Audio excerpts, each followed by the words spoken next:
Muy buenas noches con los presentes. Vamos a ir avanzando. Es un tema muy interesante. En primer lugar, agradecida por la Sociedad de Soporte Metabólico y Nutricional a cargo del doctor Plácido que ha tenido la gentil invitación hacia mi persona para hablar sobre la terapia nutricional y metabólica en sepsis y falla multiorgánica sistémica. ¿Quién les habla? Soy médico intensivista y vamos a hablar un poco de lo que quizás en la anterior sesión han tratado, pero más enfatizado a lo que es la terapia nutricional.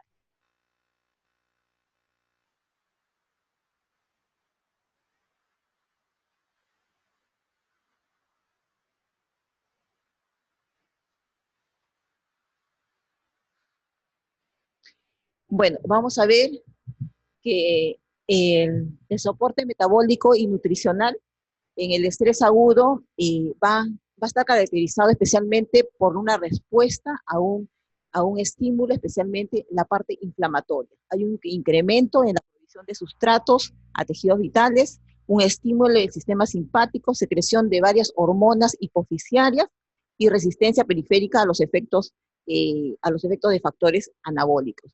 Quiere decir, cuando hay una injuria, especialmente en el paciente crítico, todo el sistema, especialmente inflamatorio, se desencadena, hormonas, liberación de sustratos, etcétera. Por lo tanto, el organismo tiende a reaccionar más intensamente.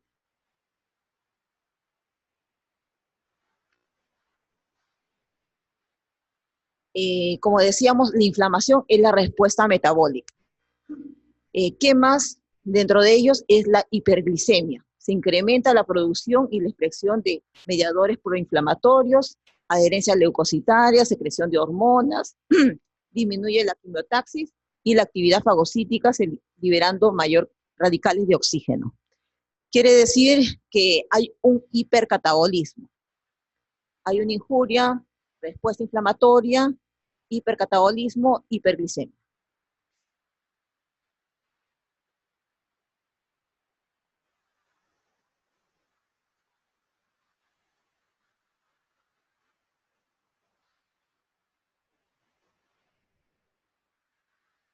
Eh, dentro de esta respuesta podemos hablar del síndrome de adaptación general identificado por Hans Helle. Es una respuesta al estrés donde nosotros vamos a ver tres fases. La primera fase es una reacción de alarma. Como ustedes ven en el punto rojo, ¿ya? Hay la respuesta ante un estrés, vamos a ver que moviliza muchos recursos del organismo. Luego la fase 2, dentro de esta fase podemos ver la parte de resistencia, donde se confrontan al agente estresante, y es la parte donde el organismo desencadena toda la respuesta. Ahí está la hiperglicemia, el hipercatabolismo, etcétera. Y finalmente se va a una fase de agotamiento donde todas las reservas están depletadas, o una fase crónica donde el organismo trata de superar con los pocos sustratos que tiene la parte de respuesta a la inflamación o al estrés.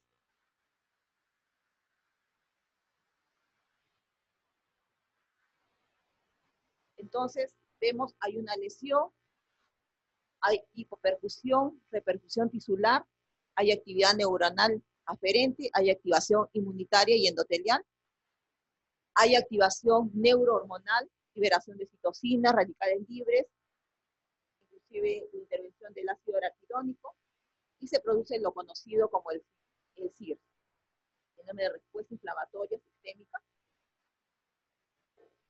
y lo que es nuestro tema, desencadena a lo que es el síndrome de disfunción multiorgánica. Y si no damos una respuesta frente al CIR o a este síndrome de disfunción multiorgánica, se produce la muerte. Entonces vemos esta secuencia: lesión, respuesta del organismo con hipercatabolismo, con secreción de hormonas, con secreción de agentes proinflamatorios. Estamos frente a un CIR. Si esto no se soluciona en esta etapa, pasa a una disfunción multiorgánica. Si no se soluciona, vemos la muerte. Entonces, ¿por qué este ciclo está muy relacionado a la parte metabólica y nutricional? porque nosotros tenemos que intervenir. ¿Intervenir en qué etapa? Vamos a verla con este diagrama. La respuesta metabólica, decíamos que en la primera etapa, ya, nuestro organismo utiliza todas las reservas fisiológicas. En esta curva podemos ver ahí la respuesta en este ascenso donde decíamos que hay un hipercatabolismo, hay hiperglicemia, hay aumento de la secreción de hormonas, hay una respuesta a la enfermedad crítica y todos los mecanismos que utiliza el organismo para tratar de compensar con esta respuesta a través de una respuesta neuroendócrina, a través de la parte de respuesta inflamatoria, y esto se llama adaptación y supervivencia. El organismo aquí tiene que adaptarse, y en caso no se adapta el organismo, se produce la falla multiorgánica, la sepsis y la muerte. Entonces, en la parte de adaptación es muy importante el soporte metabólico. Es la utilización de todas nuestras reservas que nosotros tenemos para enfrentar esta enfermedad. Quiere decir, si nosotros tenemos un paciente que llega desnutrido y pasa por estas etapas, vamos a ver que vamos a tener una no adaptación. Pero si tenemos un paciente nutrido, pasa por las etapas, logra adaptarse. Aparte, en esta parte de supervivencia, nosotros debemos intervenir en el soporte metabólico y nutricional. Entonces, la biología evolutiva nos habla de la adaptación, que es la subsistencia, y la no adaptación, la extinción o la muerte. Es el grado de complejidad que determina la adaptación.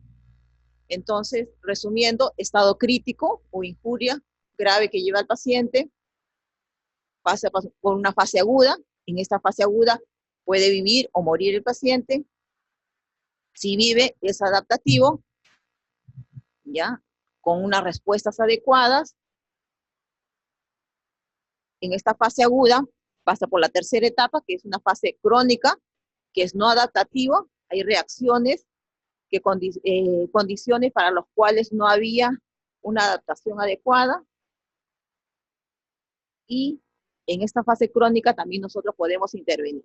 Si no se intervienen, pueden haber respuestas deleterias y por ende la muerte del paciente.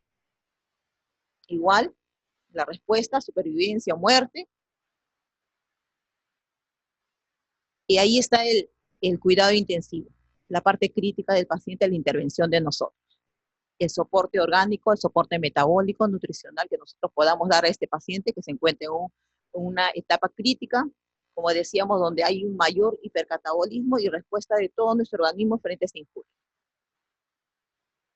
Y si este no se logra tratar o el paciente no logra adaptarse, se puede llevar a un estado crítico prolongado, que vamos a ver más adelante, que son pacientes que se quedan en una unidad de cuidados intensivos bastante tiempo, que tienen más estancia en UCI, en ventilación mecánica, disminución de la masa muscular, enfermedades frecuentes, y por tanto logran que esta parte aguda se transforme en un estado crítico. Y por ende un síndrome específico de depresión, donde utiliza las máximas reservas que tiene el organismo. También en la anterior sesión ustedes habían hablado de lo que nos hablaba David Culberson sobre la fase ebb y flow.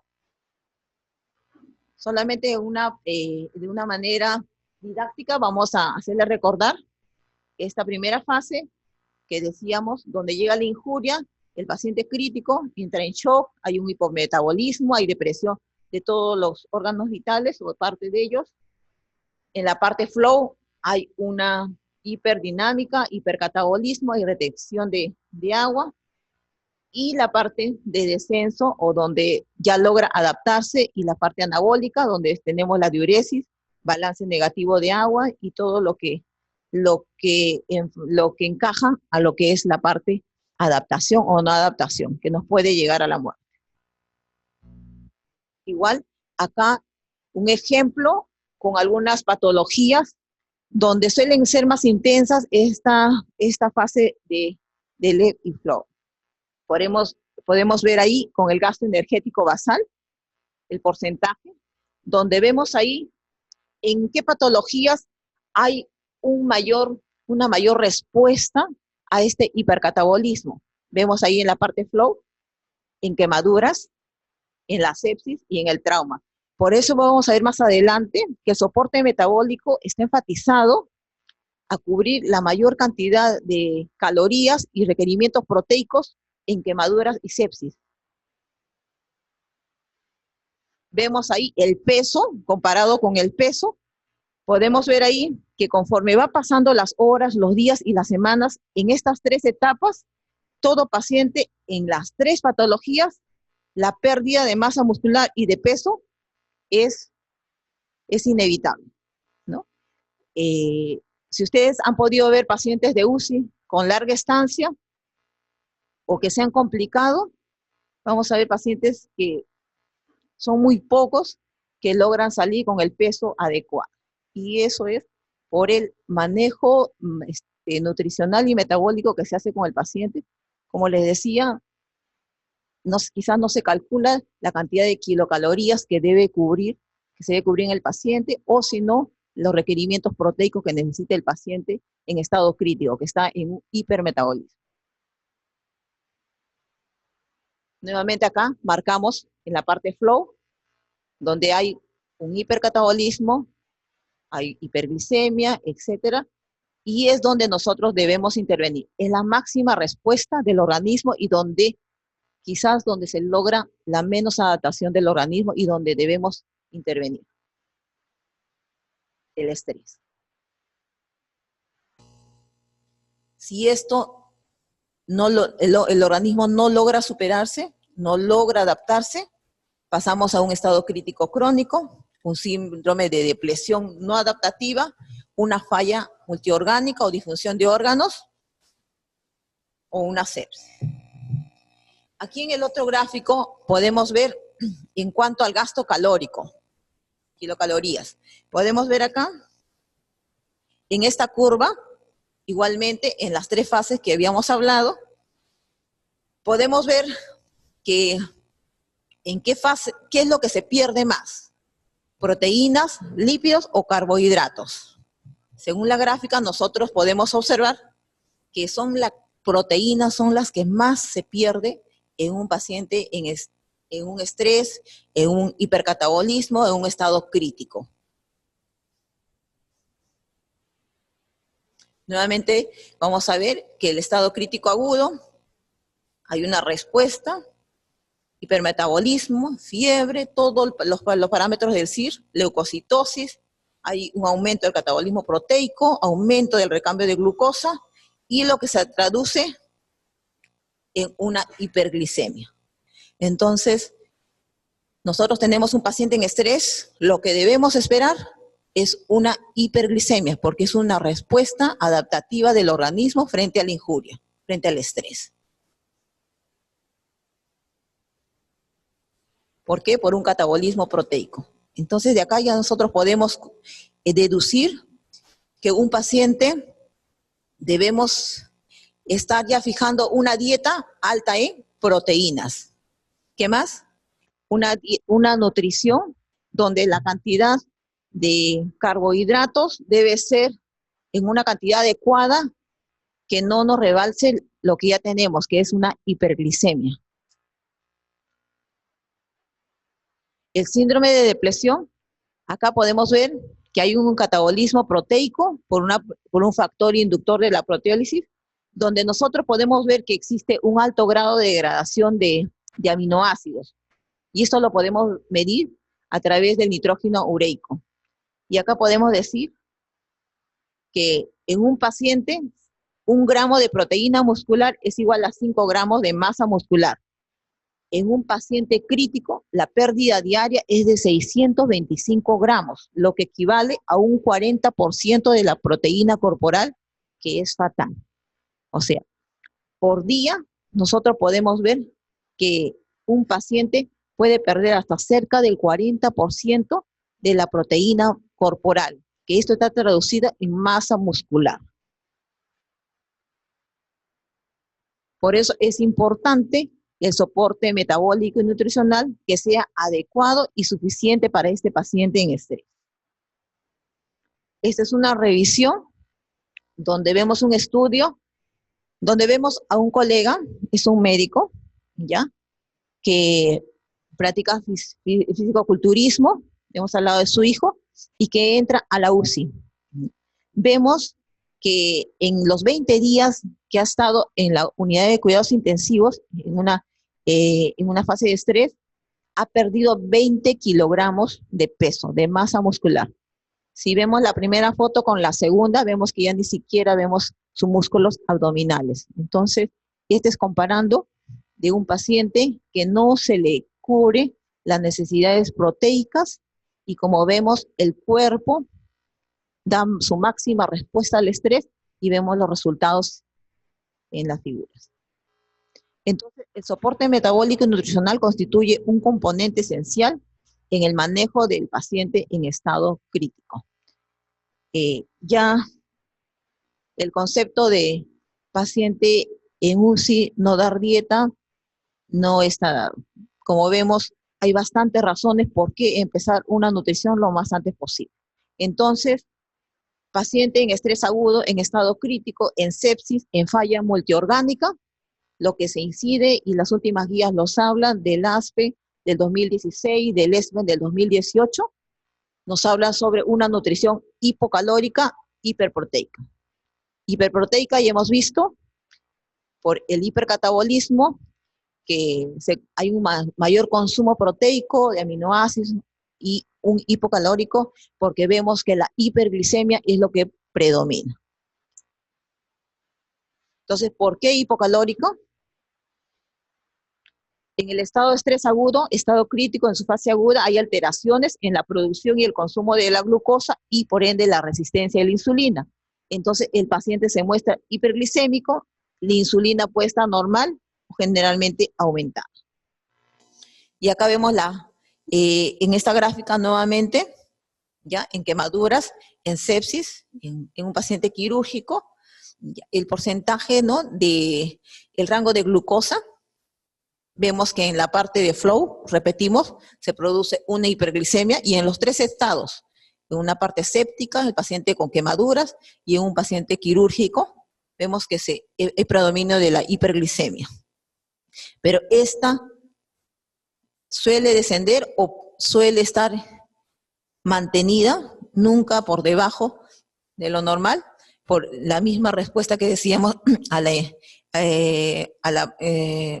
respuesta inflamatoria, neurohormonal, etc. El peso ya habíamos dicho que es la que baja, pero la hiperglicemia se mantiene. Por lo tanto, está justificada que nuestra nutrición en este tipo de pacientes tiene que ser hipocalórica. Decíamos nuevamente en la fase flow. Entonces, volvemos a repetir: régimen hipocalórico, hiperproteico. En lo que es la parte de soporte nutricional, en cuanto a lo que es cuánto de calorías, cuánto de glucosa debe recibir un paciente. Este es un estudio que hace el Hospital Universitario Santa Fe de Bogotá, que es uno de los pioneros en la creación de unidades de terapia nutricional a nivel mundial, donde trabaja bastante lo que es la nutrición del paciente crítico, y vemos acá que ellos sugieren administración de carbohidratos de 100 a 200 gramos por día, lo que equivale a 400 a 800 kilocalorías.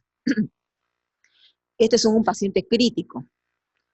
Y la administración de proteínas mayores de 1.5 gramos por kilogramo por día, y los requerimientos de electrolitos más minerales y multivitaminas.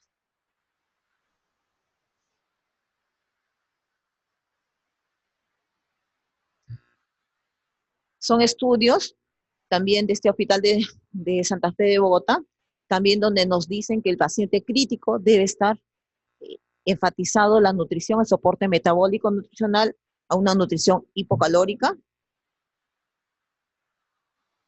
En el año 2016 publica el doctor José Félix Patiño, a quien tuve la oportunidad de conocerlo en la Fundación de Bogotá. Este libro, bueno, para los que deseen, ya que está en la editorial Panamericana, exclusivamente sobre metabolismo y nutrición del paciente en estado crítico. Tiene una, una redacción muy sencilla y muy fácil de entender sobre lo que es la nutrición en un paciente crítico. También enfatiza en nutrición hipocalórica, hiperproteica. Y aquí, en una parte más sintética, podemos ver estas tres fases.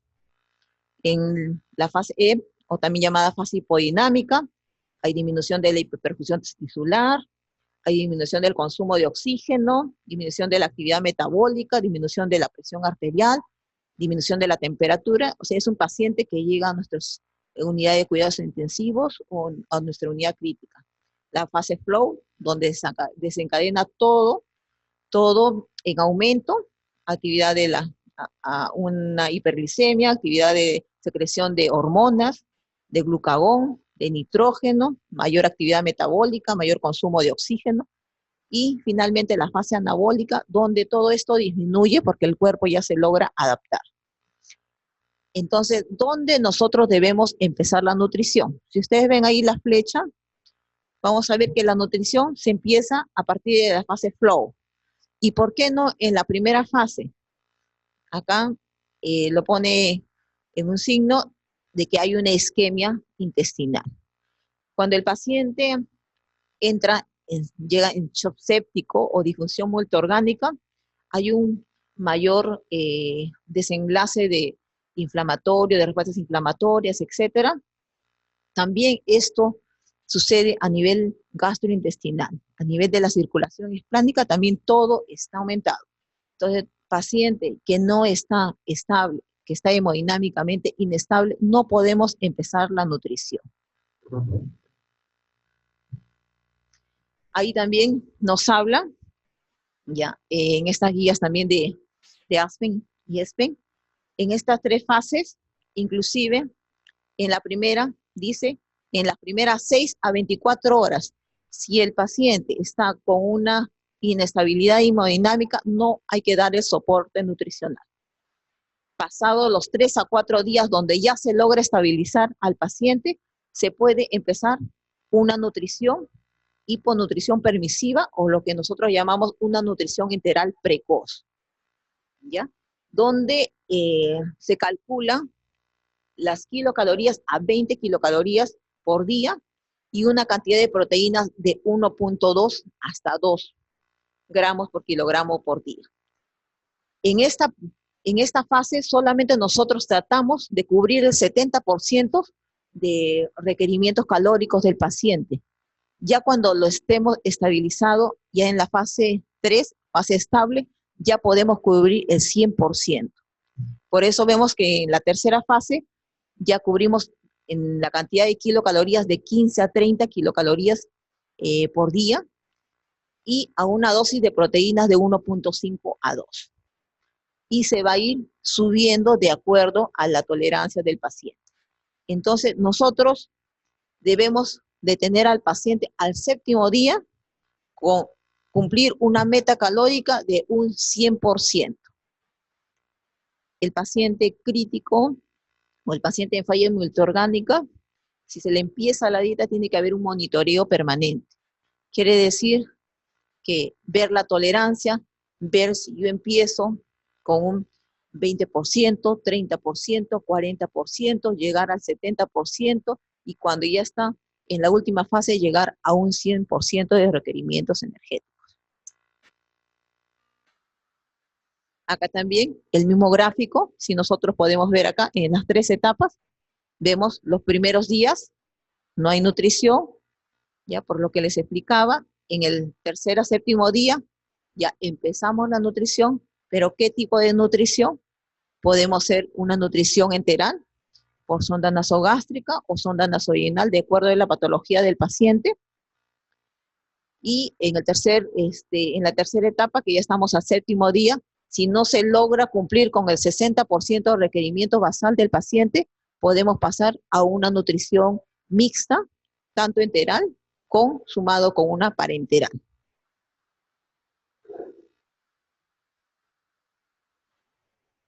Entonces, hablamos de una nutrición enteral precoz.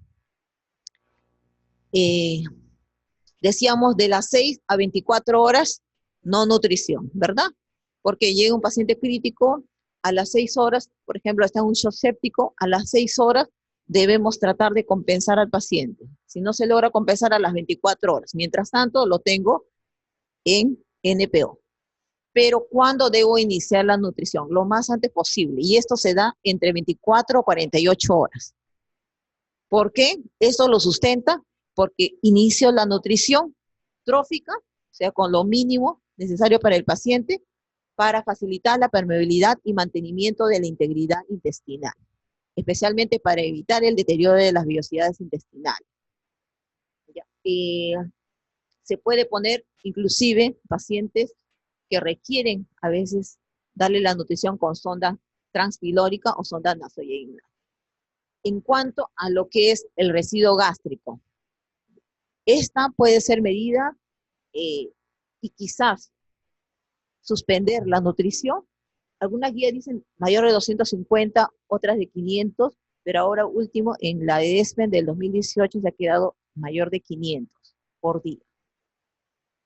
Y a la par utilizar procinéticos para este efecto de gastroparesis. Entonces, acá en este esquema es muy didáctico porque acá nosotros podemos ver en lo que es el muy conocido y lo que se ha hablado ahora en este último ciclo,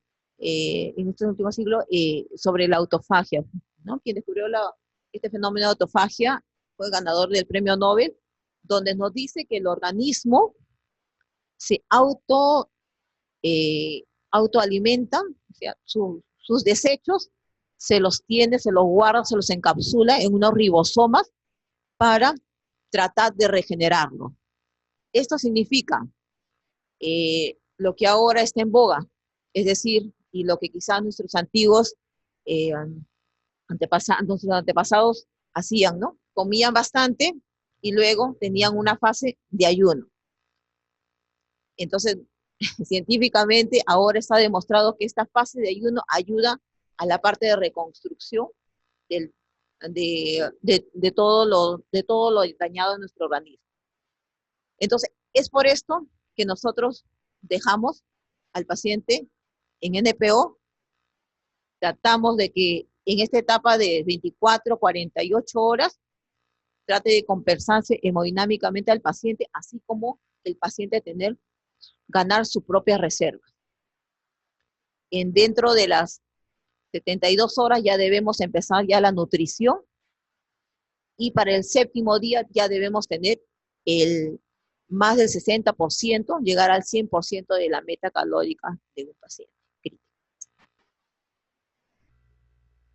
Entonces, nuevamente repito, la nutrición enteral temprana debemos iniciarla lo más antes posible, dentro de las 24, 48 horas. Ya les explicaba por qué, inclusive en el ASPEN del 2016, la guía ASPEN nos habla que es una categoría C, y lo explica por qué, porque son para mantener la integridad intestinal, modular el estrés y la respuesta inmune sistémica, atenuar la severidad de la enfermedad, y proveer lo más pronto posible de una nutrición enteral.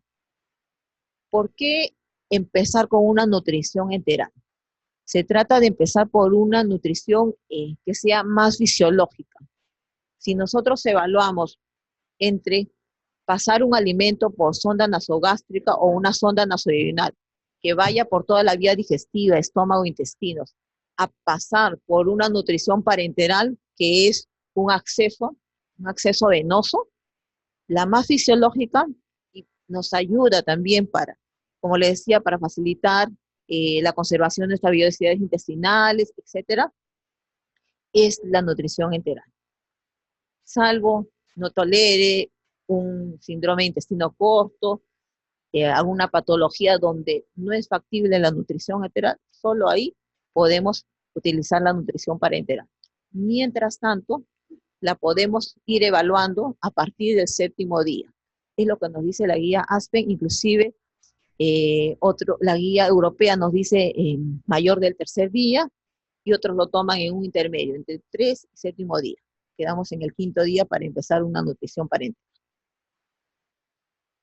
Igual son los beneficios de la nutrición enteral temprana, decíamos dentro de las 24 a 48 horas.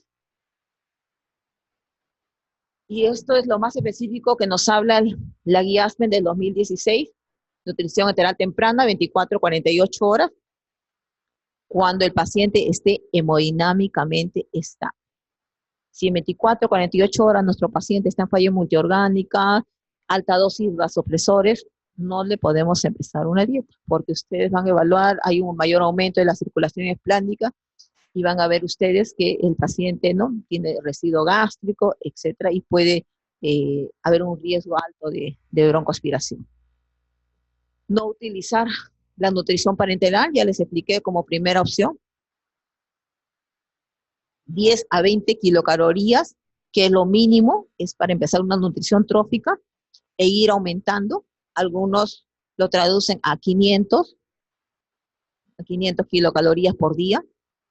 Esto lo sacamos por el peso. Avanzar según la tolerancia de 24 a 48 horas, siempre llegando a una meta, ya hasta el séptimo día de 100%. Proteínas, esto ya está fijado en un paciente con estrés, con falla multiorgánica, un estado crítico, se calculan las proteínas de 1.2 a 2 gramos por kilogramo por día.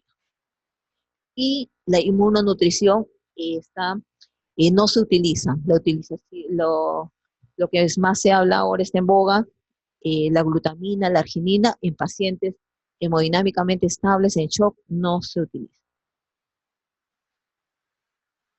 ¿Cuál es el mejor método para determinar las necesidades energéticas de un paciente en estado crítico?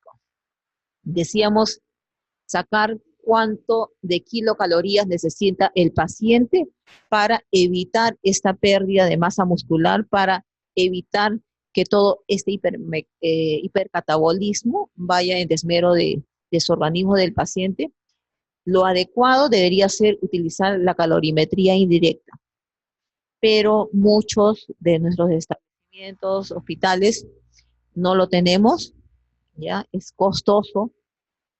Entonces, se opta también por las ecuaciones predictivas, dentro de ellos, quizás las más conocidas de Harris-Benedict, donde se calculan las kilocalorías de 25 a 30 kilocalorías por kilogramos por día, para determinar las necesidades energéticas. Entonces, nosotros ahí podemos, ¿no?, poner un ejemplo de un paciente de 60 kilos. Siempre empezamos con lo mínimo en un paciente crítico, ¿ya? Si no llega un paciente crítico y estamos dentro de las 24 a 48 horas, debemos empezar con los mínimos de requerimiento, sería 60 por 25 kilocalorías, saldría el volumen total de kilocalorías por día del paciente. Y poco a poco vamos ascendiendo hasta que llegue a 30 kilocalorías. En un paciente con una insuficiencia pulmonar,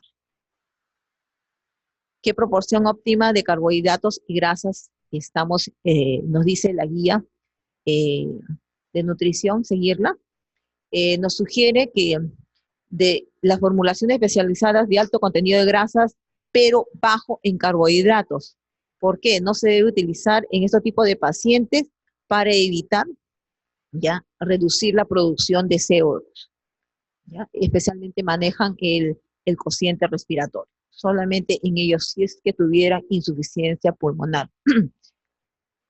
Pero muchos de los pacientes que están en estado crítico y están en ventilación mecánica, no todos son con daño pulmonar. Tenemos pacientes neurocríticos, tenemos otro tipo de posquirúrgicos donde la función pulmonar está conservada y solamente la ventilación mecánica, el soporte ventilatorio se utiliza para manejar la sepsis, el shock séptico, la inestabilidad hemodinámica.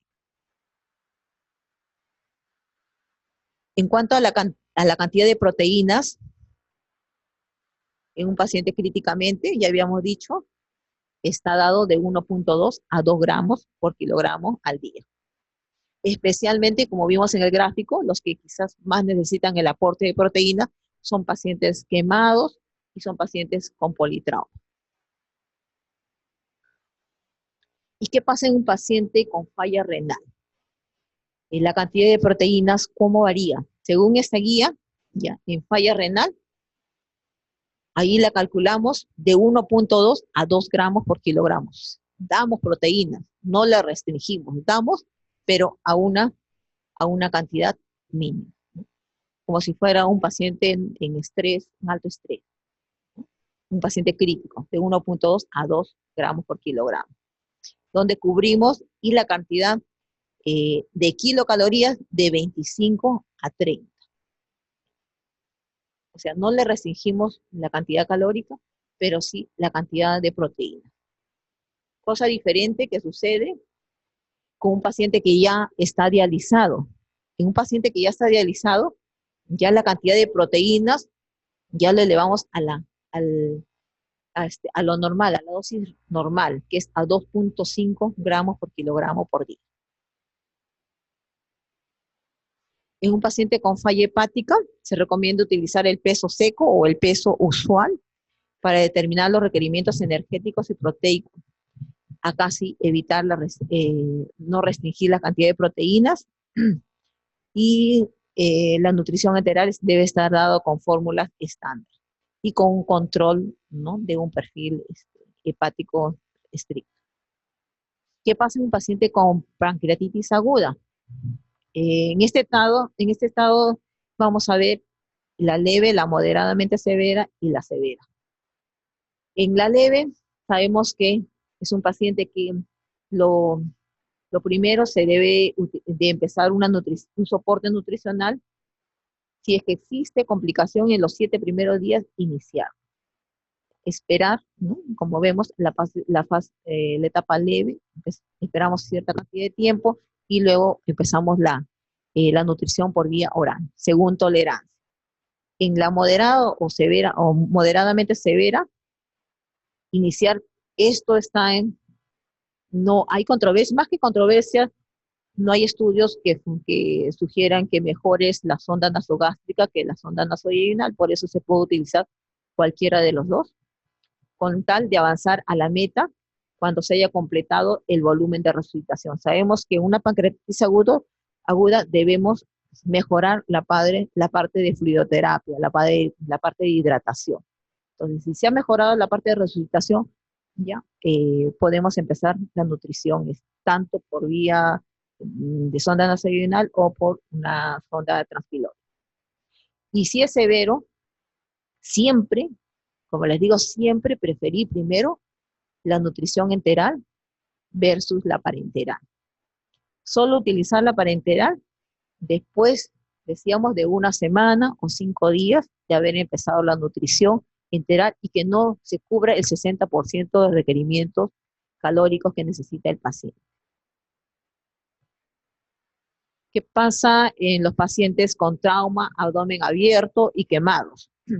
En este tipo de pacientes, decíamos, ya nos vamos a dar la idea, necesita una alta cantidad de proteína, vamos a ver, igual empezar una nutrición precoz, ¿ya? Inclusive aquí nos habla de 48 horas, pero hemodinámicamente estable. Considerar fórmulas con inmunonutrición, acá está dado, ¿ya? La glutamina, la arginina. Pero ojo, acá tenemos que considerar que son pacientes hemodinámicamente estables, que están sin vasoactivos. Y tienen buena respuesta en pacientes con trauma, quirúrgicos, este tipo de inmunonutrición. En abdomen abierto, iniciar también de manera temprana, dentro de las 24 a 48 horas, ya sin lesión intestinal, y las proteínas calculadas de 15 a 30. En los quemados, igualmente, vamos a ver que la nutrición enteral por trato gastrointestinal, debido a aquí bastante déficit calórico, iniciar siempre, ¿ya?, la nutrición enteral, pero cuando hay mayor porcentaje de quemaduras, empezar inclusive con la nutrición parenteral. Proteínas de 1,5 a 2 gramos, vemos que es la máxima cantidad. ¿Se acuerdan que en pacientes críticos empezamos con 1,2? Acá empezamos 1,5 a 2. Iniciar 4 a 6 horas después de la quemadura inclusive. En la sesión anterior han hablado ustedes de protocolos ERAS, donde es son estudios donde enfatizan, especialmente en pacientes quirúrgicos, que la nutrición trófica lo más temprano posible debe ser dado. O sea, pacientes que uno opera hoy día debe estar iniciando la nutrición a las 6 horas postoperado, por las razones que ya les especificaba, y que no hay riesgo de licencia de estructura, etcétera. Mientras más antes se inicie la nutrición, más antes la mejora del paciente, la respuesta adecuada, la adaptación que hablábamos en los gráficos, y evitar que el paciente vaya a complicarse o siga evolucionando a una falla multiorgánica. En cuanto a las fórmulas enterales inmunomoduladoras, dentro de ellas la arginina, la glutamina, ¿ya? Estas están contraindicadas en pacientes que están en estado crítico hemodinámicamente no estable. Pero sí las consideraciones de estas fórmulas se deben reservar especialmente beneficios para quienes, para los pacientes con trauma encefalocraniano y para pacientes perioperatorios. ¿Cuál es el rango de glucosa en un paciente crítico o con falla multiorgánica en UCI? Lo dice la guía Aspen del 2018 y la Aspen del 2016. Esta debe estar dada entre 140 a 180. 140 a 180. Si se supera a los 180, podemos ya empezar manejo con insulina. Pero, ¿por qué se enfatiza más a la glucosa? Habíamos explicado que en la parte flow vamos a tener hiperglicemia. ¿Es una respuesta normal del organismo? Sí. La única manera que nosotros podemos tratarla, quizás administrando insulina, pero no quitando lo que también el paciente necesita. Por eso decíamos que la nutrición tiene que ser hipocalórica, por la presencia de hiperglicemia. Entonces, mantener una glucosa entre 140 a 180. Quizás no como los pacientes que no son críticos, donde vemos los valores que para nosotros son normales entre 80 a 110, ¿no? Hay estudios donde enfatizan que esta baja glicemia puede traer más complicaciones al paciente. Entonces, tenerla entre 140 a 180 es lo normal para un paciente crítico que está con hipercalculia. ¿Qué pasa en un paciente neurocrítico? En el paciente neurocrítico, el hipercatabolismo suele ser el doble de cualquier otro tipo de patología. El cerebro es el órgano que necesita mayor cantidad de energía, de sangre, etcétera. Por lo tanto, consume bastante energía. Entonces, el requerimiento, el hipercatabolismo suele ser mayor. Entonces, lo calculamos en cuanto a lo que es kilocalorías, de 20 a 25 kilocalorías. Si sacamos para un paciente de 60 kilos, lo multiplicamos, y la cantidad de proteínas de 1.5 a 2. Como vemos, habíamos visto como paciente normal de una UCI es de 1.2 a 2. Acá nosotros lo calculamos a lo máximo de 1.5 a 2. Gramos por kilocalorías, y ahí salen los requerimientos de proteínas por peso.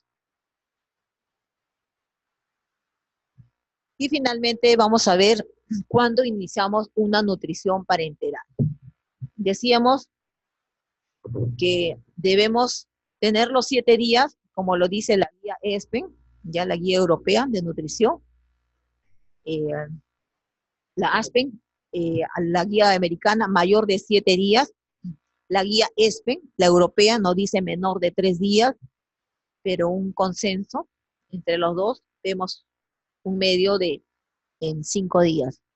Entonces, si vemos que al 5.º día nuestro paciente no cubre el 60% de requerimiento basal de calorías que necesita el organismo, podemos dar una nutrición mixta, que significa dar nutrición enteral con parenteral, al 5.º día. Este es un cuadrito que lo tomé de un colega, una fotografía que es bien sintético, donde les hablo en forma resumida de las tres etapas, la cantidad de kilocalorías y de proteínas. Ahí vemos en la primera fase, ¿ya? Eh, la nutrición hipo, hipocalórica, hiperproteica, la cantidad siempre empezar con una nutrición enteral precoz, menos del 70%. Acá en la primera etapa no se quiere de frente llegar al 100%, sino menos del 70%, ya sabemos por el hipercatabolismo, de 15 a 20 kilocalorías por kilogramo. En la segunda etapa, en la primera habíamos dicho que es un paciente inestable. En la segunda etapa podemos llegar al 100% de requerimientos energéticos y vamos subiendo la cantidad de kilocalorías de 20 a 25 para llegar a nuestro 80-100%. Y en la última etapa, en la etapa de rehabilitación, que suele ser mayor de 15 días o 14 días, llegamos a lo máximo que es de 25 a 30 kilocalorías por kilogramo. Siempre tratando de que todo esto sea monitorizado.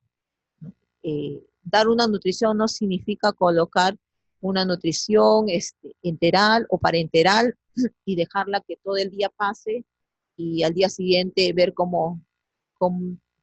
qué resultados fueron en el paciente, sino hacer un monitoreo estricto de la hemodinamia, de la tolerancia, si ha habido residuo o no. Si en caso no ha habido residuo, disminuir el goteo, ver la función hepática, ver los electrolitos, etc. Y acá es un resumen de lo que ahorita estamos viviendo. Yo trabajo en un hospital donde estamos creando nuestra unidad de soporte. Yo trabajo en el Hospital Departamental de Huancavelica, que Huancavelica siempre ha sido considerada la región más pobre del Perú, donde hay una alta tasa de desnutrición y anemia.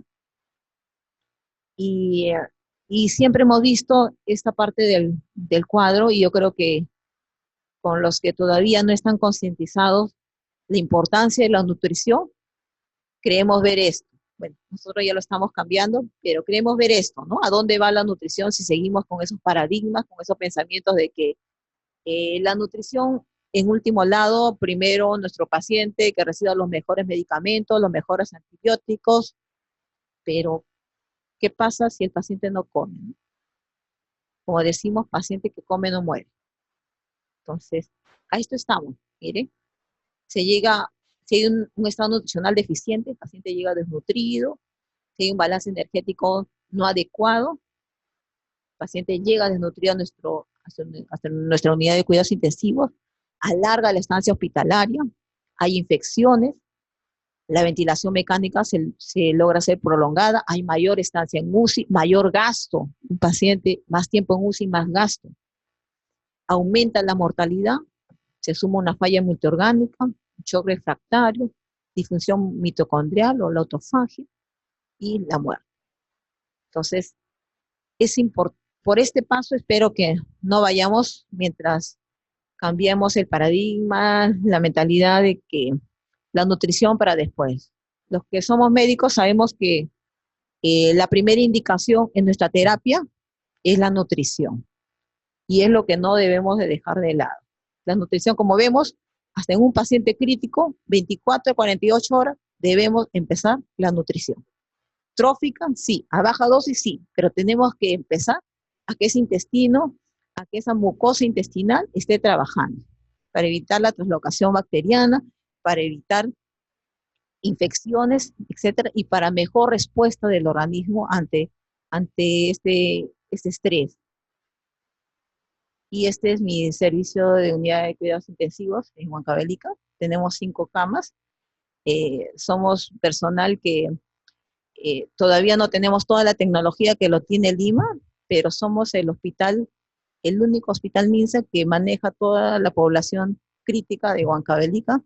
Bueno, y orgullosa de pertenecer a la Asociación Peruana de Nutrición, de Terapia Nutricional, el ASPETEN, el cual lo dirige el doctor Plácido, aquí en Lima. Muchas gracias. Buenas noches con todos. Soy la doctora Grace Amezquita. Quiero agradecer la oportunidad de poder compartir el día de hoy un tema de suma interés para nosotros los profesionales de la salud. La importancia de la masa muscular en el paciente hospitalizado. Primeramente, saber como conceptos generales, si todos bien saben, el músculo esquelético conforma lo que es la mayor parte de la masa corporal total. Corresponde alrededor de un 30-40% de la masa corporal total en individuos sanos. Además, contiene alrededor del 75% de las proteínas corporales, dentro de ellas las proteínas musculares. Todos sabemos que la función del músculo se basa en la postura, en la fuerza, en el balance, pero ¿cuánto de nosotros sabemos las funciones que tiene este músculo como órgano? Las funciones metabólicas. ¿Y cuáles son? Es un principal determinante en lo que es el gasto energético. Mantiene lo que es la termogénesis. Además, es un depósito de aminoácidos e hidratos de carbono. Nexo de unión entre diversos tejidos y órganos. ¿Para qué? Para la disposición de sustratos. Es decir, la función de homeostasis energética. Es un órgano endocrino que se encarga de la producción de mioquinas, es decir, miostatinas. ¿Por qué hago recalque en esto? Porque, como posteriormente voy a explicar, se encarga de la proteólisis muscular. Entonces, para producir masa muscular, se debe tener como resultado un equilibrio entre lo que es la síntesis y la degradación muscular.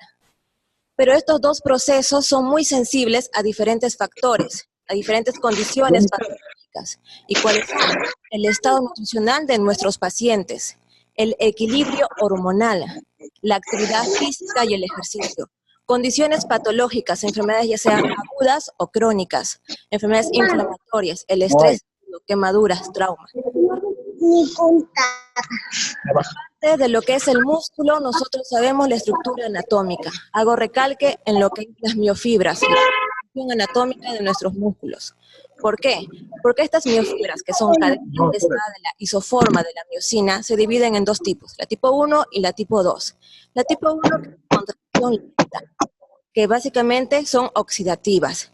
¿Y es para qué? Para ejercer un movimiento frente a una resistencia persistente. Claro ejemplo de ello son nuestros maratonistas, como vemos en la imagen. Además, tenemos nuestras fibras de contracción rápida, que son las de tipo 2, ya sean de acción menos oxidativa y más glicolítica. ¿Por qué es importante saber estos conceptos? Porque en nuestros pacientes hospitalizados, debido al desuso de los músculos, se pierden miofibras, por lo tanto, miofilamentos.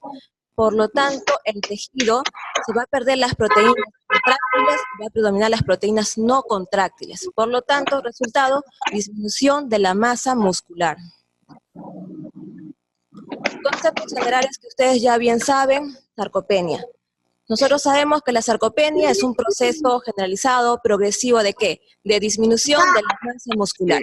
Primaria relacionado con lo que es la edad, el envejecimiento. Nuestros adultos mayores de 65 años, pacientes lábiles, frágiles, susceptibles de caídas, fracturas, enfermedades crónicas asociadas. También tenemos la sarcopenia secundaria a patologías asociadas y además la sarcopenia por obesidad, que sabemos que hay un exceso de tejido graso con una disminución severa de lo que es la masa muscular. Por otro lado, tenemos lo que es la caquexia, que es una enfermedad relacionada a la malnutrición asociada con inflamación. Pero típicamente, como vemos en la imagen, con disminución de la masa muscular y disminución del tejido graso. Sumado a ello, inflamación persistente. No, mi mamá, porque mi mamá... Espérate, tú me vas a ayudar, agarra un ratito.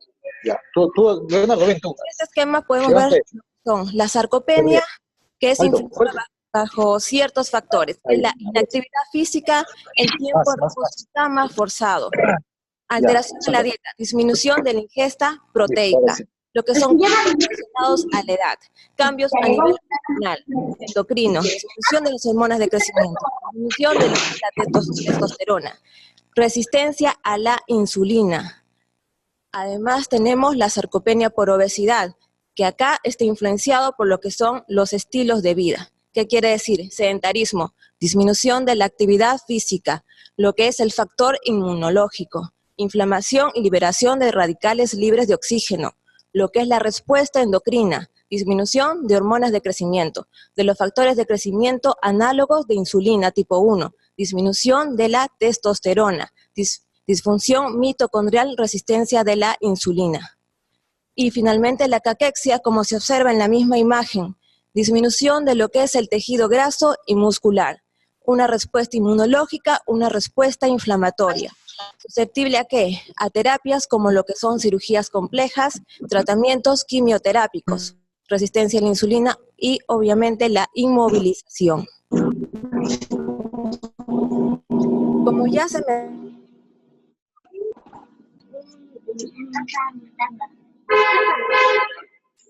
Pero para que esto se pueda realizar, la síntesis proteica, necesitamos que se dé... ¿Eso qué quiere decir? Quiere decir que esto se da a nivel molecular. Desde ahí empieza nuestra síntesis proteica para nosotros preservar masa muscular. Por lo tanto, nosotros, como se ve en la imagen, nosotros ya observamos lo que es el principal complejo diana receptor de la rapamicina, que es el encargado de la señalización intracelular para lo que es la síntesis proteica. De este parte absolutamente toda la cascada molecular. ¿Eso qué significa? Que este va a ser lábil, susceptible ¿a qué? A la deficiencia de los sustratos energéticos, al mecanismo hormonal, a la participación de lo que son factores de crecimiento, a la carencia de lo que es glucosa, de lo que son los aminoácidos. ¿Qué pasa cuando no tenemos el aporte adecuado de la base de sustratos? Un balance energético negativo. Es decir, una carencia de lo que es la glucosa, una disminución de los niveles del ATP, hipoxia, un daño a nivel del ADN. Se va a liberar una molécula quinasa que el objetivo básicamente es inhibir este complejo para que no se dé la síntesis proteica. ¿Y se dé qué? La degradación muscular, la proteólisis muscular.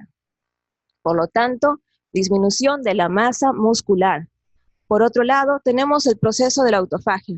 Si bien es un proceso fisiológico del cual evita de que al momento del ordenamiento de las proteínas, cuando hay una mala distribución de estas, hace lo que es la autodigestión. ¿Para qué? Para evitar los efectos tóxicos proteicos. Pero cuando se pierde el equilibrio, este ya va a ser un mecanismo, al contrario, dañino, porque va a tratar de inhibir este complejo receptor para lo que es la síntesis proteica. Por lo tanto, en la proteólisis muscular van a haber diferentes sistemas del cual se van a encargar de degradar el músculo. El principal, el proteosoma, seguido del sistema de caspasas, seguido del sistema de calpaína, que es dependiente de calcio, y el sistema de autofagia lisosómica. Los dos principales sistemas que van a trabajar en el momento de balance energético negativo, que es el proteosoma y las caspasas. Por lo tanto, la integración tanto de la síntesis proteica como de la degradación muscular, esto va a ser sumado y denominado lo que es el recambio proteico. En condiciones normales, en pacientes, en individuos sanos, el recambio proteico se ha observado que es alrededor del 1 al 2% de lo que son en particular las proteínas musculares.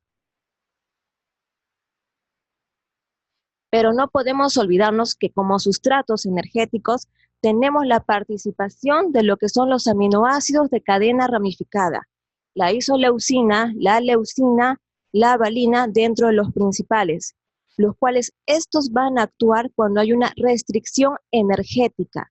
Van a mantener lo que es el mecanismo de la gluconeogénesis, van a preservar lo que es la síntesis de lo que son las proteínas musculares, van a atenuar tanto la excreción de nitrógeno corporal como lo que es la proteólisis muscular. Por lo tanto, van a tratar de preservar masa muscular. Muchos estudios se han enfocado en lo que es el aminoácido de cadena ramificada, la leucina. ¿Por qué? Porque han visto que la concentración plasmática de esta tiene una relación directa con lo que es la síntesis proteica muscular. ¿Y por qué? Han observado varios mecanismos, como lo que es el aumento de la disponibilidad del sustrato, el aumento de las secreciones de las hormonas anabólicas, controlar lo que son los procesos anabólicos. Y además se ha observado que el efecto secundario es en un metabolito activo que es el beta-hidroxibutirato, lo cual ha sido también de suma interés para varios estudios. No podemos olvidar, como ya mencionamos, que el músculo es un órgano con función endocrina. Por lo tanto, actúa a nivel del mismo músculo, tejidos y órganos. Como este músculo va a liberar lo que son mioquinas, y parte de ellos son las miostatinas. La miostatina, que proviene de la familia del factor de crecimiento tipo 8, básicamente lo que va a hacer es inhibir la miogénesis y va a conllevar a la atrofia muscular, a la degradación muscular. De ahí suma interés en varios estudios en tratar de buscar análogos que contrarresten la acción de esta miostatina. Como se observa en esta imagen, el músculo va a actuar como un órgano del cual va a interrelacionar con todos los demás sistemas, tejidos y órganos. Y como se ve, a nivel pancreático va a estimular lo que es la secreción de insulina a través de la liberación de sus mioquinas. A nivel cardíaco va a estimular lo que es la cardioprotección y va a promover la vascularización y la función endotelial. Al nivel del tejido adiposo va a promover lo que es la lipólisis. A nivel óseo, ¿qué es lo que va a hacer? Va a mantener y va a formar hueso. Y a nivel hepático, durante un ejercicio, ¿qué nos va a dar? Nos va a dar la producción de glucosa a nivel hepático. Hasta aquí estamos observando que las funciones del músculo es de suma importancia. Todos ya sabemos las funciones. Sabemos que el músculo esquelético, para que funcione de manera óptima, significa que tiene que soportar el cuerpo de pie frente a la gravedad. Y con ello, tiene que realizarlo mediante los músculos antigravitacionales. ¿Qué quiere decir? A nivel cervical, el cuello, lo que es la zona del abdomen, lo que es la espalda baja, la región glútea, lo que son las piernas, muslos. Pero, ¿qué más? ¿Qué pasa en nuestros pacientes hospitalizados? En nuestros pacientes hospitalizados bajo un reposo en cama forzado. ¿Qué significa? Que no van a hacer uso de estos músculos antigravitacionales.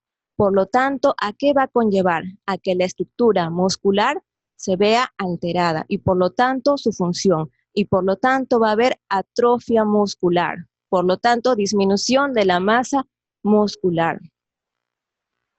Y como vemos bien en la imagen. Y bajo estas condiciones, sumado que tenemos que saber qué población de riesgos están los pacientes gerontes frente a unos pacientes jóvenes que estén asociadas a enfermedades crónicas, enfermedades agudas, qué condiciones clínicas sumado al reposo en cama forzado van a condicionar a la evolución de nuestros pacientes. ¿Qué quiere decir? Hay una relación directa con aumento de la morbimortalidad, con los costos a nivel hospitalario. Es de suma importancia entonces tocar este tema.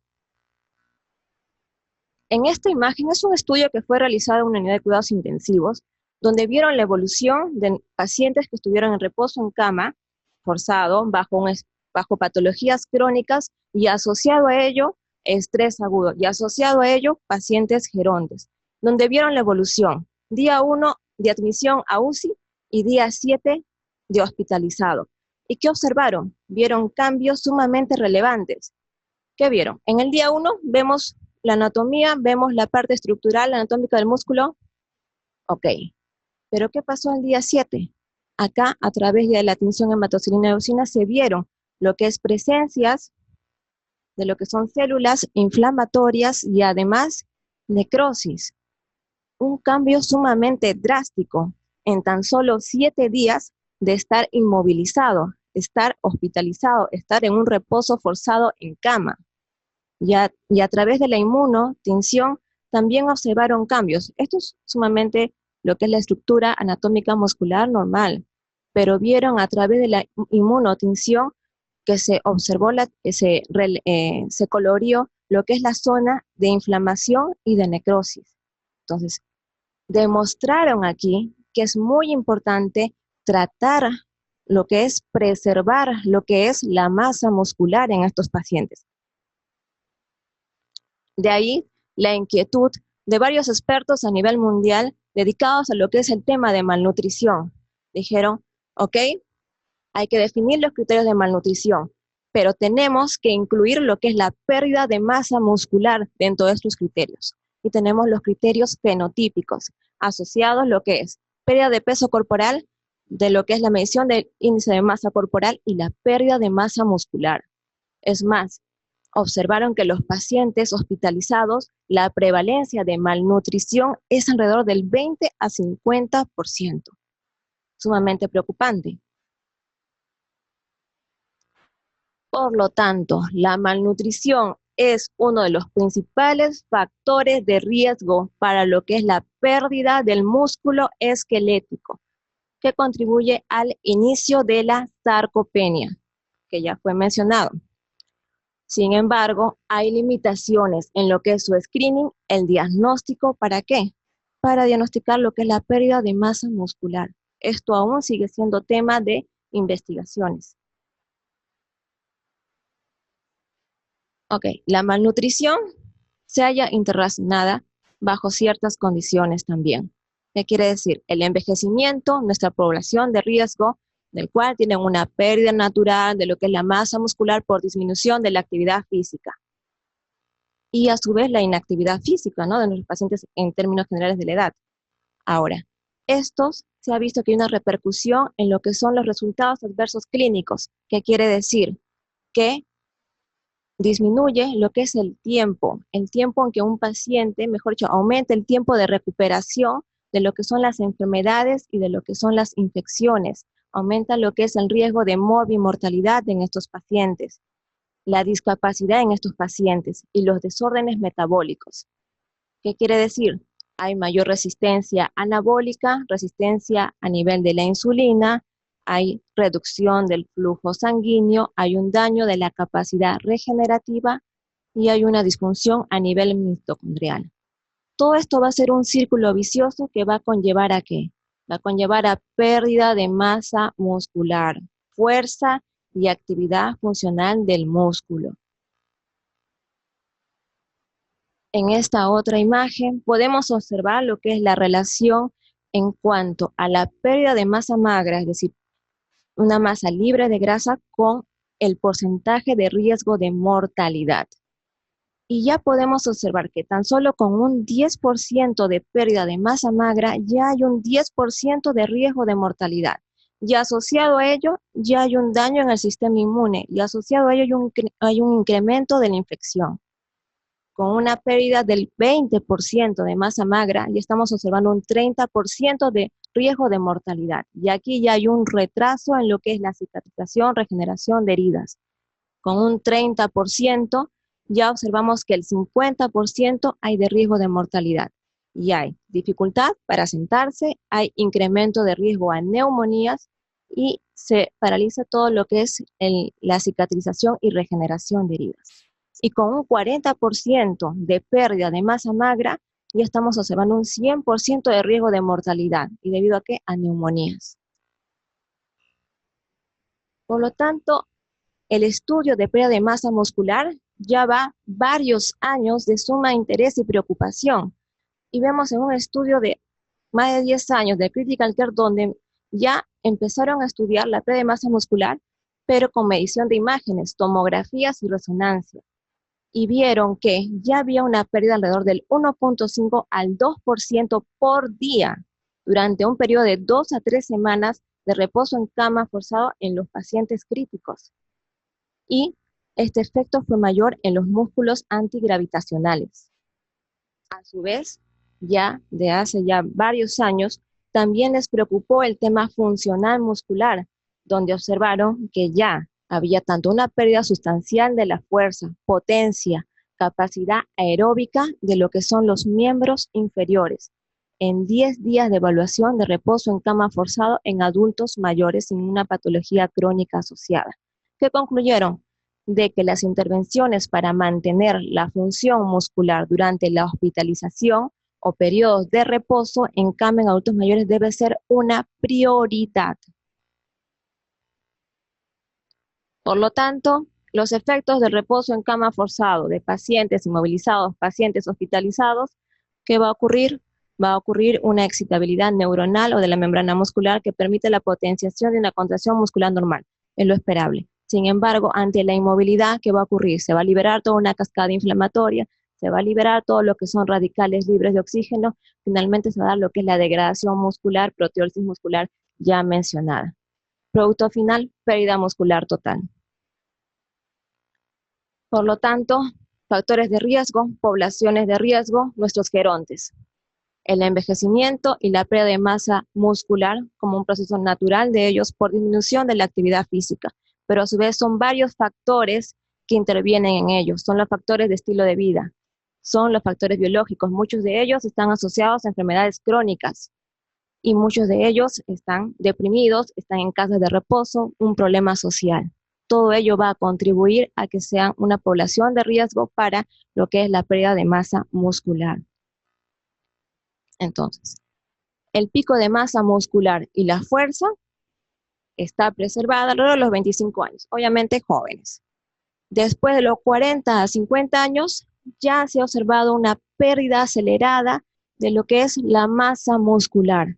Por lo tanto, disminución de la actividad física y del metabolismo proteico.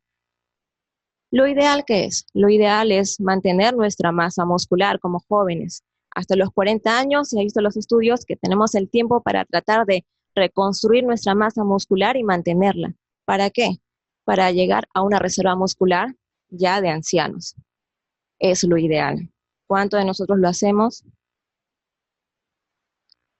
Sumado a ello, sabemos que nuestra población de riesgo son los gerontes. Sabemos también que parte de que conlleva a disminución de la masa muscular, los factores agregantes, son las condiciones clínicas que nos van a acelerar este proceso de pérdida de masa muscular. ¿Y cuáles son? Las enfermedades neurodegenerativas, pacientes oncológicos, pacientes con enfermedades renales crónicas, enfermedades pulmonares obstructivas crónicas, fallas cardíacas crónicas, sepsis y lo que es también alteración del sistema inmune. Todo ello va a contribuir ¿a qué? A atrofia muscular y por lo tanto malnutrición.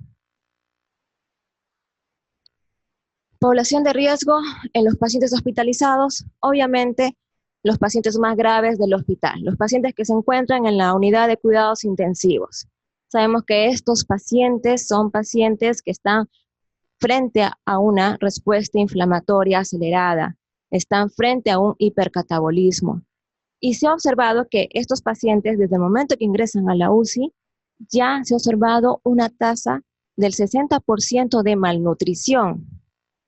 Y además hay una relación directa con lo que es la pérdida de masa muscular. ¿Con qué? Con mayor mortalidad de estos pacientes, con mayores días de estancia hospitalaria y mayores días de ventilación mecánica. Y se ha observado que hay un 2% aproximadamente por día de pérdida de masa muscular en estos pacientes que se encuentran hospitalizados en la unidad de cuidados intensivos. Obviamente, sumado de que por sí estos pacientes que se encuentran en estado crítico bajo la patología que ingresan y agregamos lo que es la pérdida de masa muscular, vamos a ensombrecer más su pronóstico. ¿Qué vamos a hacer nosotros como personal de salud? Sabiendo lo que es el músculo como órgano. Nos queda claro las funciones metabólicas, nos queda claro las repercusiones y las poblaciones de riesgo, las condiciones clínicas que nos aceleran lo que es la pérdida de masa muscular. Nosotros, como personal de salud, tenemos que ver estrategias de intervenciones. Por lo tanto, tenemos que hacer un screening e identificación de la pérdida de masa muscular, un diagnóstico. Tenemos que evaluar e intervenir, tenemos que planificar el alta y monitorizar. ¿Eso qué significa? Que nosotros actuamos a nivel desde el momento que ingresa nuestro paciente al hospital. Lo manejamos desde el momento en que se encuentra hospitalizado, su estancia hospitalaria. Pero no solo eso, planificamos en momentos de su alta y lo ideal, monitorizamos post-alta, que quiere decir vigilancia en su casa, en las casas de reposo. Nuestro trabajo no termina intrahospitalario, sino a nivel extrahospitalario. Bueno, para el diagnóstico como sabemos, tenemos varias herramientas para lo que es la medición de la pérdida de masa muscular. Tenemos de las medidas antropométricas hasta las más sofisticadas. Tenemos lo que son la circunferencia de lo que es el brazo. Tenemos lo que es la bioimpedancia eléctrica. Tenemos lo que es la absorciometría dual de rayos X y tenemos lo que es la tomografía. Todo esto va a depender del operador, de nuestra realidad hospitalaria, de lo que más nos guste usar o la herramienta que tengamos a la mano. Pero tenemos los instrumentos para hacerlo. ¿Cuál nos da mayor seguridad? Según este cuadro, esta tabla, la tomografía nos da mayor seguridad de eficacia en cuanto a la medición de la masa muscular. ¿Por qué? Porque nos permite medir de forma precisa, nos cuantifica el tejido muscular y no solo eso, sino también el tejido graso. Seguido de ello tenemos la absorciometría dual de rayos X. Seguido de ello tenemos la bioimpedancia eléctrica. Menos eficacia y seguridad, la circunferencia media antropométrica. Obviamente eso va a depender de cada realidad hospitalaria. Variabilidad en cuanto a su uso, obviamente la circunferencia es operador dependiente, por lo tanto los resultados van a ser variables. Seguido de la bioimpedancia eléctrica. Más simple, obviamente, medición de la circunferencia del brazo, seguido de la bioimpedancia, y bueno, de la absorciometría dual de rayos X. Obviamente el que emite más radiación es un tomógrafo, seguido de la absorciometría. Los costos, la tomografía es muchísimo más costosa, eso nos queda claro. Y el tiempo de medición es más simple, no nos toma más de 5 minutos hacer lo que es la medición de la circunferencia del brazo o una bioimpedancia. Si nos toma un poco más de tiempo y va a depender básicamente del software, de una absorciometría o de un tomógrafo. Las herramientas están. Y en esta imagen podemos ver comparativamente un paciente joven de 25 años con una masa muscular conservada. ¿Y qué pasa a los 63 años en nuestros pacientes gerontes? Hay predominio de lo que es el tejido graso y la infiltración grasa a nivel muscular con consumo de la masa muscular. En esta otra tabla menciona lo que es el ecógrafo como parte diagnóstico de lo que es la disminución de la masa muscular. Nos evalúa el cambio del tejido muscular, lo que es el ecógrafo.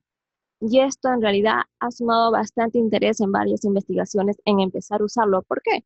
Porque su uso es más sencillo, se encuentra en la cabecera del paciente, en realidad nos toma unos minutos realizarlo, obviamente es también operador dependiente. Y para conceptos generales, saber que también hay herramientas para hacer lo que es la medición de la fuerza muscular y de lo que es la capacidad funcional muscular. Bueno, este es un estudio que se realizó en España, donde usaron lo que es el ecógrafo en lo que es la medición de la masa del músculo esquelético en pacientes gerontes. Y lo que concluyeron que sí es una herramienta fiable para medición de la masa muscular en este tipo de población, es de utilidad en el diagnóstico y cribado de ¿qué? De la sarcopenia. Pero que también indicaron que es un motivo de estudio para continuar las investigaciones y poder todos unificar y decir qué es lo que vamos a medir, lo que es a nivel de lo que es el recto femoral o vamos a medir lo que es a nivel del músculo gastrocnemius. Entonces, eso aún sigue siendo un tema de discusión, pero sí, el ecógrafo es una herramienta que ya la mayoría de los hospitales lo cuentan y también su uso no solamente es para hacer ecovisiones, sino también es para diagnóstico nutricional, para diagnóstico de disminución de la masa muscular. Bueno, conocemos ya las herramientas que tenemos para medición de la masa muscular. ¿Qué vamos a hacer nosotros? ¿Cuáles son las intervenciones? Nosotros tenemos que trabajar en lo que es nuestros pacientes hospitalizados, tenemos que hacer el screening, el diagnóstico y por lo tanto el manejo. ¿Eso qué quiere decir? Tenemos que procurar darle una dieta adecuada de proteínas, de micronutrientes. Sumado a ello, una actividad física. ¿Eso qué quiere decir? Actividad física, eso lo podemos hacer a través de un equipo de ¿qué? De medicina física y rehabilitación. Un paciente que esté postrado en cama no significa que no pueda realizar movimientos para activar lo que es la masa muscular. Por lo tanto, lo que tratamos de preservar es el aumento de la masa del músculo esquelético, lo que es promover la síntesis de proteínas musculares y obviamente disminuir la resistencia anabólica. Si no procuramos dar una adecuada dieta en nuestros pacientes hospitalizados, por lo tanto va a disminuir la masa magra, la masa muscular y va a haber repercusiones, complicaciones a nivel de la salud de nuestros pacientes. ¿Cuál es el rol de la dieta? El rol de la dieta es darle el suficiente aporte energético, proteico, micronutrientes, ya sea por vía oral, ya sea por vía enteral, a través de sondas de alimentación. Nosotros tenemos la elección y según la evaluación de cada uno de nuestros pacientes. El objetivo básicamente es mantener el músculo, prevenir de que se siga consumiendo el músculo, tratar de reconstruir el músculo. Por lo tanto, dentro del rol de la dieta, de la parte proteica, tenemos los aminoácidos de cadena ramificada, del cual ya conversamos. Estos nos van a incrementar lo que es la síntesis proteica y nos va a permitir un balance proteico. Además, varios estudios están en lo que es el suplemento de la leucina, que va a incrementar la tasa sintética de proteínas musculares. El efecto positivo, ¿cuál es? A nivel del peso corporal, a nivel de la estimulación de la masa magra en nuestros adultos mayores y sarcopénicos. Pero también de suma interés en varios estudios es el metabolito activo de lo que es el aminoácido esencial de la leucina, el beta-hidroximetilbutirato. ¿Por qué? Por sus efectos a nivel de ¿qué? Anabólico, anticatabólico sobre el músculo. Se ha visto que mantiene o incluso puede reconstruir masa muscular en las poblaciones de ancianos y que se puede dar solo o en combinación con otros aminoácidos. Y en este estudio, realizado en una unidad de cuidados intensivos en población de gerontes, concluyeron que los pacientes críticos, quienes recibieron más días de ventilación mecánica prolongada, con medidas de soporte artificial, experimentaron debilidad de ¿qué? Debilidad de los músculos a nivel respiratorio y de los músculos periféricos. Y se observó que hay una reducción de la masa del músculo esquelético. Se observó sarcopenia, se observó malnutrición. Presentaron mayor grado de atrofia muscular comparado obviamente con los pacientes más jóvenes. Y aquí sí menciona el suplemento de hidroximetilbutirato como una alternativa. ¿Por qué? Porque han visto que puede haber una relación directa con la mejoría a corto o a largo plazo. ¿Para qué? Para tratar de mejorar lo que es la masa muscular y su función muscular. Interesante. Parte también de nosotros como personal de salud es que brindarle un adecuado aporte de micronutrientes. Y dentro de estos, ¿cuáles son? El calcio, potasio, sodio. ¿Por qué? Porque van a actuar a nivel de lo que es la salud del músculo y a nivel de la actividad nerviosa. Además, el magnesio también tiene un rol de relajación y función muscular. Bajos niveles de hierro, fósforo y selenio son relacionados con una pobre actividad física, debilidad a nivel muscular y también enfermedades neuromusculares. Incluso se ha observado que niveles bajos de fósforo ha habido una relación directa con lo que es la disminución de los músculos respiratorios. El zinc también disminuye lo que son los procesos oxidativos. Por lo tanto, en la atrofia muscular tiene una participación directa. También tenemos lo que son los suplementos de la vitamina D. Esto ha sido un tema de discusión. ¿Por qué? Porque está en la discusión en que vamos a usarlo solo o con suplemento de calcio. Básicamente el objetivo fue, como en este metaanálisis, que concluyeron de que no se observó que haya una mejoría en la fuerza muscular administrando la vitamina D con o sin el suplemento de calcio. Y básicamente en este estudio no encontraron mayor diferencia, básicamente para ver la fuerza muscular. Pero en este otro estudio sí observaron que el suplemento de vitamina D a dosis por día de 800 a 1000 unidades internacionales sí demostró que hay un beneficio en qué, en la fuerza y en el balance, pero no demostró en la marcha. Interesante. Por lo tanto, hemos hablado del músculo como un órgano, Hemos ampliado los conocimientos respecto a las funciones metabólicas del músculo, las condiciones por el cual podemos exacerbar más lo que es la pérdida de masa muscular, las poblaciones de riesgo, las condiciones clínicas, qué intervenciones y herramientas tenemos. ¿Cuáles son nuestras conclusiones? La pérdida del músculo esquelético es uno de los criterios de malnutrición en los pacientes hospitalizados. La identificación temprana en poblaciones de riesgo es esencial. El rol del músculo es estructural, metabólico y endocrino. La pérdida de masa muscular en los pacientes hospitalizados es alrededor del 2% por día. Es importante implementar estrategias para conseguir una adecuada ingesta proteica, sumado a ¿qué? A la actividad física, no nos podemos olvidar. Y hay diferentes herramientas diagnósticas que van a depender de la realidad de cada institución hospitalaria, obviamente.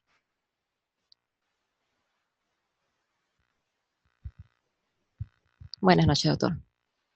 Doctor, buenas noches. Le entendí que una buena masa muscular disminuye la mortalidad en UCI, entonces, ¿no?